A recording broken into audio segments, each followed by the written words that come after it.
2, 1, 0. Here we go. So in the upper left-hand corner, we're going to have Haptic Uber and Haptic Messy Lol. I'm just going to call them Red Team. And they're going to be representing Fullerton.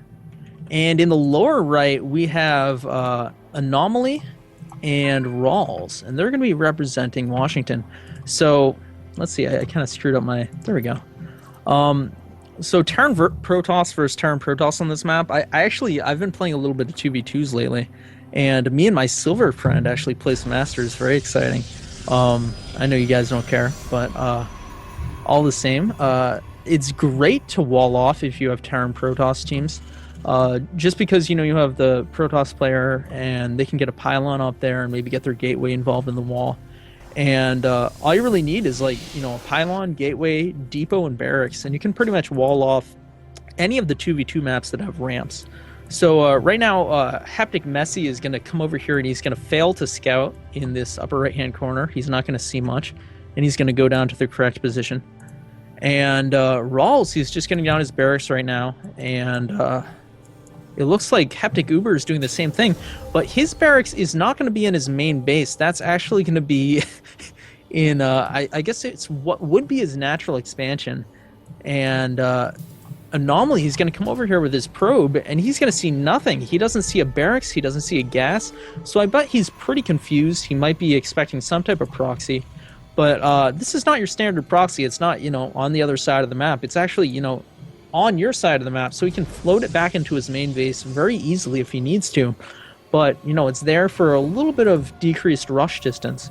So Haptic Messy, he's going to come over here. His probe did finally see everything. He knows about the gas started on the Protoss player. He also knows about the gas for the Terran player. He's pretty much, he has all the scouting information he needs. He can probably go back home now, but he's going to choose to go back in and, maintain that scouting intel. Rawls, I think his SCV was about to build something, and the probe actually interrupted it. That was pretty interesting. But Haptic Uber, he has his 2 barracks up now, and they're producing Marines, and they're rallying down. And I think there's going to be some... Ooh. So this is looking like a very strong early pressure out of... Team Red, and they're going to come down here, and there's going to be a bunker waiting for them. Rawls, he's thinking on his feet. He knows there's going to be some type of pressure. Either that or he highly suspects it. So this bunker is going to be super effective. The positioning could be a bit better. It could be a bit more centered, but, it's fine as it is. It's going to catch most of the ramp. And right now, whoa, we're going to come in with a Zealot and a Marine for Red Team. And they're going to proxy a bunker, I believe. Or maybe not. But right now they're up against 1 Zealot and 3 Marines. So it looks like, Blue Team is going to have no trouble holding this off. They have plenty of stuff coming out. They have, at least twice as much army value here as the Red Team does. So they should have no trouble cleaning this up. They should be able to, reinforce that wall, maybe fill the bunker right now. Because they did let in another Zealot, and that Zealot's going to start working on SCVs over here at Rawls' base. And that Zealot has 1 kill at this point. I think he's going to get a second one. And maybe not. Oh, there we go. So at this point, the Red Team has kind of been discouraged. They're just going to hang out down here at the bottom of the ramp. And I don't know, they might try to come up again. They're just sliding through. We're at the 520 mark right now. And he's going to slide up here, but I don't know if they really have the army value. For some reason, the Blue Team isn't highly coordinated. The Protoss player needs to come in at the same time as the Terran player and clean up these Marines here. But for some reason, that bunker isn't unloading, and they're not, perfectly coordinated. But sometimes that's one of the difficulties of 2v2s. Finally, it looks like the Blue Team's going to clean this up eventually. At the same time, on the other side of the map, the Red Team is getting that first expansion. Haptic Uber, he's putting down that very safe command center down there. And believe it or not, Haptic Uber Red Team has really done a lot of damage. They've, they haven't sent in an enormous amount of units. They've only sent in, enough to equal or almost equal their opponents. But for some reason, they've just been microing their butts off, and they've just, somehow maintained a lot of aggression and actually done some damage. Because at this point, if you look at the income tab, Anomaly and Rouse, they're down. They only have 12 and 19 workers respectively, compared to 23 and 21 of our red team. That is a huge worker advantage, and at this point, if you have an expansion and a worker advantage, you're looking great. But on the other hand, the blue team has a huge technological advantage. They have Banshees on the way, they have Siege Tanks on the way, and they also have that Robo that's about to put out that first Observer. So right now, we're pretty much talking, we have Macro Terran Protoss versus Tech Terran Protoss, and we're about to find out who wins. I think, you can't count out the players with higher tech right now, because again, Terran Protoss, if you look at break down the individual matchups, Terran versus Terran, Siege Tanks are extremely important, so that's going to help out Rawls quite a bit in the blue team.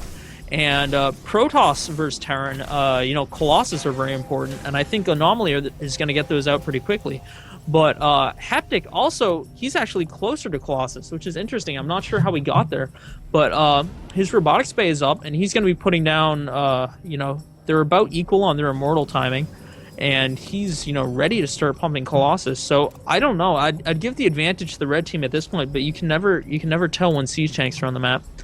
And blue team is finally researching that siege mode. Red team coming down here with his observer. They're gonna, see everything at the front door, and they're gonna feel pretty comfortable because it doesn't look like the blue team is expanded yet. If I was the red team right now, I would assume that lower right base down there has been taken.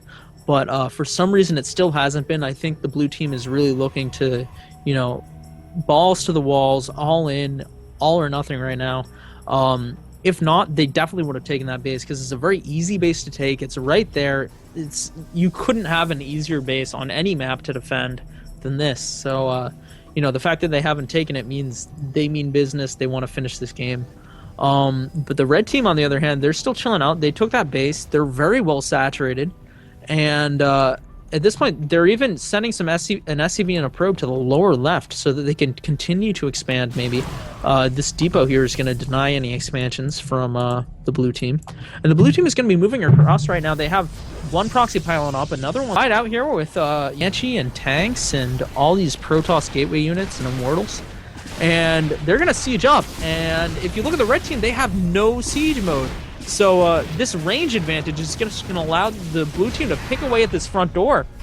So even though I gave the advantage to the red team, as I said, these siege tanks can be very important because they can hold a positional advantage that really can't be countered by anything. Maybe Colossus with Thermal Lance, but at this point, the red team hasn't even started their Thermal Lance. So this positional control with these siege tanks is going to be huge, and they're just going to be able to move forward. I don't see anything stopping them in the near term. The red team does have their factory up. I don't even know where it is. They must, though, because they have a starport building.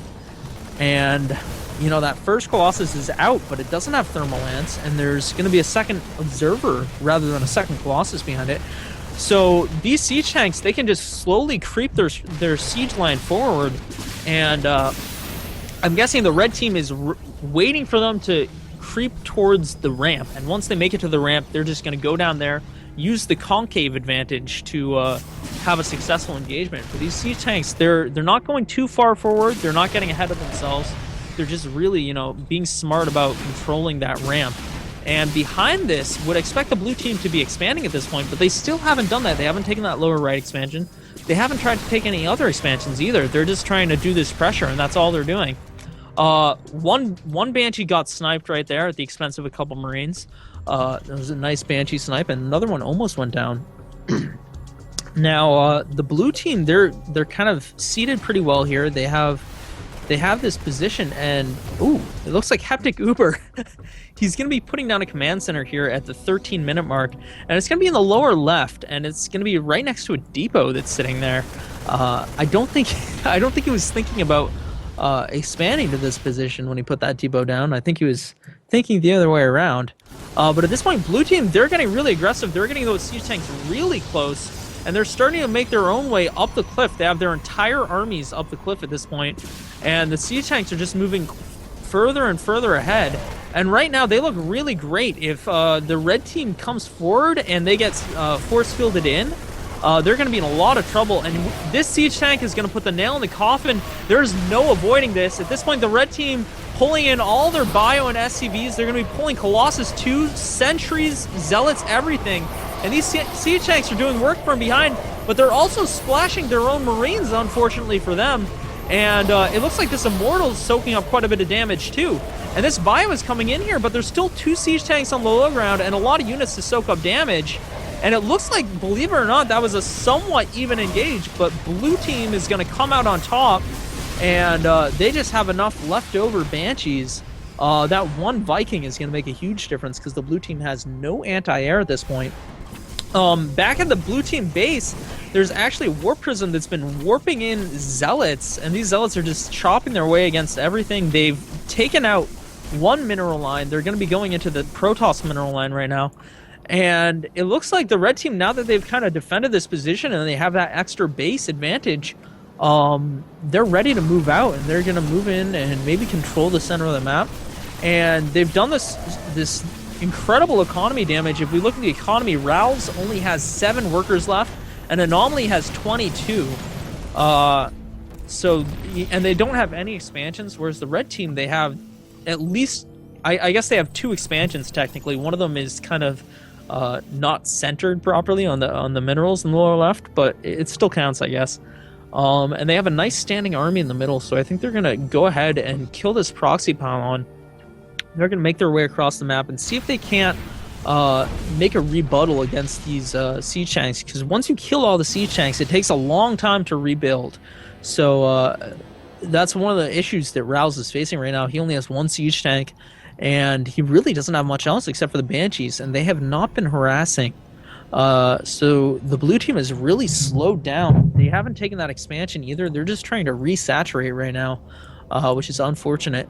It looks like the red team, they're going to come down to the lower left, and they're going to kill their own supply depot so they can get their command center closer.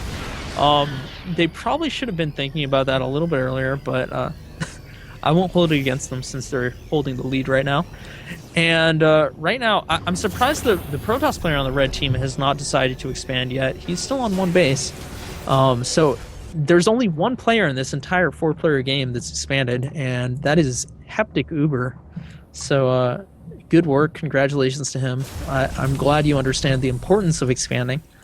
I really want to see some more Colossus production out of Heptic Messi, and he's putting it out. He has 2 Colossus at this point with Thermal Lance, and I think they have the army value required to really, take over the blue base at this point. Blue only has 2 siege tanks. If we look at the supply count, well, actually the army value, I should say, we have a combined supply of 167 for our red team and 113 for our blue team. Some quick math there. And, our red team also has that advantage on basis and mining and income. So right now, blue team, they're going to come out with probes, SCVs, everything, and they're just going to see if they can finish this, because they know they don't have the economy advantage because they're still on 1 base each at the 19-minute mark. So they're going to come forward here, and it looks like these Colossus are going to be ready. There's 3 Colossus here, plenty of bio, plenty of sentries, but the siege tanks are sieged up. I want to see these Colossus put to good use.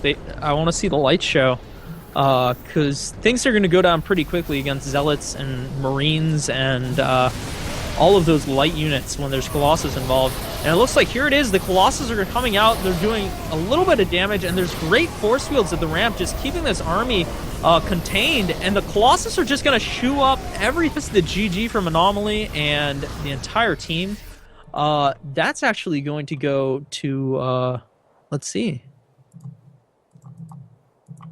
Well, I guess I was talking about all the teams by color. I should have mentioned that the red team was Fullerton and the blue team was Washington. So at this point, we're 2-1 with a lead to Washington, but Fullerton, they might be posing a comeback here. They just got their first win of the series.